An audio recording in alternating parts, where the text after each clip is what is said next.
d'abord maa ngi nuyu ñëpp ku nekk turam ak santam di wax ci turu le maire Racine Talla bi nga xam ne moo ma tànnoon en tant que point focal ma nekk ci projet Ecopass bi depuis 2018 yàlla dogal bi projet bi yegsee li mu ñu njëkk a laaj mooy xool lan la ñu am ci atu pour mën ko exploiter mooy femmes yi nga xam ne c'est des femmes transformatrices mu nekk benn ak jeunes yi nga xam ne dañu am ay association ba pare mënuñu ko gérer ak femmes yi nga xam ne dañu nangu dajaloo te seen leadership des ak gestion bi nga xam ne moom la ñuy defee seen natt yeeg yooyu ñu mën leen cee dimbali ak ndaw yi nga xamante ne dañoo am ay projet kenn mënu leen financer ci loolu la ñu njëkk a laaj bi ñu ko identifier CDEPS lañ leen njëkk a yóbbu parce que CDEPS loolu mooy mission bi ñu ko joxee CDEPS moo tànn nit ñi nga xam ne ñoom la ñu war a seeti pour financer leen ma jox ci benn exemple rek mooy femmes yi nga xam ne dañuy transformer Tifa ko dégg xam ne mooy barax tey boo demee financé nañ leen benn montant boo xam ne ñu ngi koy def ak ñi nga xam ne dañuy def maraîchage littoral bi ñu fa nekk ñu bëri financé nañ leen former ay jeunes ci kii bi ba pare jàppaleñ ci ñaari points yoo xam ne benn bi c'est dans le cadre de l'avancement érosion côtière bi muy ci peggu géej gi def nañu benn site boo xamante ne vraiment reboiser nañ fa lu ëpp 15 hectares donc di ko topp ci fan yi yëpp et puis ñu defal ñu benn site symbole boo xam ne zone boobu dafa nekkoon dépôt d'ordure projet bi fexe ba defal ñu fa 1,5 million ñu financé ko def fa espace public ba ay ndaw mën fa fréquenter donc bari na yoo xam ne projet bi def ko tey daje bi conférence de presse la woon boo xam ne dafay waajal jeexitalu projet bi ñu daje woon fi tey ak toute la presse pour wax rek ñun suñu yëg-yëg ak suñu contentement bi nga xamante ne am nañ ko ci ndax projet parfois dañ koy def mais transparence bi lay def mais bu leen neexee bu ngeen génnee fii ngeen jël seen micro ngeen wër fi ma leen wax ngeen ko gis te nit ñi ñu ko defal dañ ci teg seen bët parce que bëri na ci ay mag ay xale yoo xam ne yëg nañu seen bopp ci projet bi daan nag dajul suuf parce que dajuñu fépp mais ñu ngi ñaanal projet bi ñëwaat pour ñi nga xam ne amuñu ñu mën leen cee dolli. ay jéego gis nañ leen ni yenn ci askan ba léegi ñu ngi jël di maanaam saltel environnement bi di tuur ay ndox ci mbedd wala sax di dem di tuur mbalit ci wetu géej lan ngeen en tout cas loolu moom dañ koy ñaawlu chaque fois man mi nga xamante ne man maa gère li ñuy wax cadre de vie ak environnement yi liggéey ak waa ICG fan yi bu ngeen duggee ci commune bi di ngeen gis ne am na benn opération combinée boo xam ne ñu ngi koy def di désensablement bi nga xam ne moo am ci kaw tali yi ba pare ICG def fu ne point mbalit mais dafa am nit ñoo xam ne xaw ma lu leen yàlla na too mais jàpp naa ni xaw ma sabatoo lañ ko tuddee xaw ma parce que amatul foo jaata oto mbalit du fa dem am na ñoo xam ne moom peut-être dañu bëgg a sawal mais ñu ngi leen di woowaa rek ne leen nañu gën a farlu parce que mbalit moomu danger la ci ñoom parce que fi ñu koy tuur ci yow looy ñëwaat parce que tuuroo bundu kër Somedo wala bundu kër Pama wala bundu kër monsieur le maire mais yow mi ko tuur ci yow looy ñëwaat moo tax ñu leen sàmm ku amul sax foo xamante ne mën nga fa tuur mbalit contacté nañu la mairie ñu monté la en rapport ak ICG parce que fi may wax ak yow nii dafa nañ ay PNR yi nga xamante ne mooy point normalisé organisé regroupement normalisé mu ngi ci biir commune yi ñun am nañ ci 5 points yoo xam ne ay nit ñoo fay nekk di veiller nga xam ne mbalit boo xam da nga ñëw ñu trier leen ko kon pour man affaire mbalit vraiment bu ñu farloo war na mën a jeex Sénégal.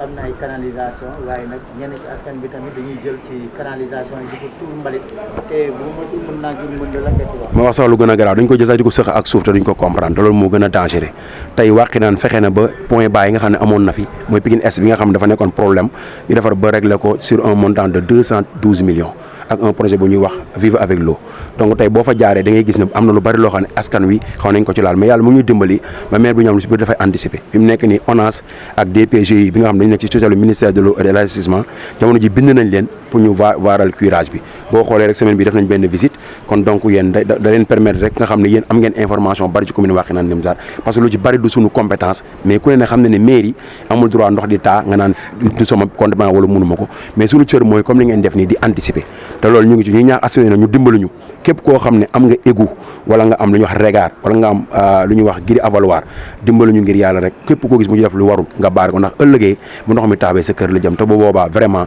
même bu nekkee suñu responsabilité balaa ñuy réagir dafay naaj ñuy ñaan aussi di lancer appel ci partenaires yi nga xamante ne peut-être ñu ngi ñuy suivre képp koo xam ne am nga projet boo xam dafa concerné li ñuy wax assainissement Wakhinane Nimzatt mu ngi lay tàllal loxo le maire de Wakhinane Nimzatt mu ngi lay tàllal loxo la population mu ngi lay tàllal loxo comme ni ko benn projet di ko defee jamono ji nga xam ne ñu ngi préparé ñaari point bas ci commune muy Urbasen nga xamante ne déjà waxtaan nañ ci réaliser ko rek moo des ñi ciy woo askan bi nga xam ne ñoom ñoo ci mën a jàppale ak partenaires yi ñu jàppale ñi nga xam ne Wakhinane Nimzatt mën na nekk vraiment une commune sans eau ma jox ci exemple bu leer rek dañoo am canal dañoo am ay 3 réseaux d'assainissement am lac am géej kon man jàpp naa ne Wakhinane Nimzatt waratul taa ndox. la projet bi fii la ngeen koy fas yéene yemale.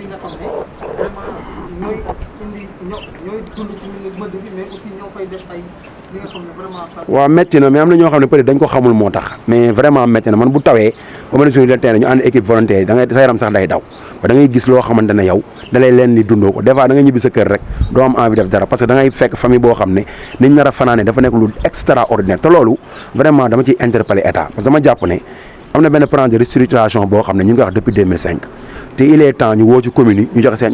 seen gis-gis ñu régler parce que bu ñu ko régler dina régler point yu bari nit ñi mën nañu dëkk vivre avec l'eau c'est possible mais il faut di ñu def ci ay infrastructures yoo xamante ne population aussi daf koy approprier parce que ñoom bu ñu approprié wul affaire bi dafay poser problème parce que demal tey ci li fi état def am na lu ci bari population bi ñu ngi ko yàq imaginez yow nga am sa benn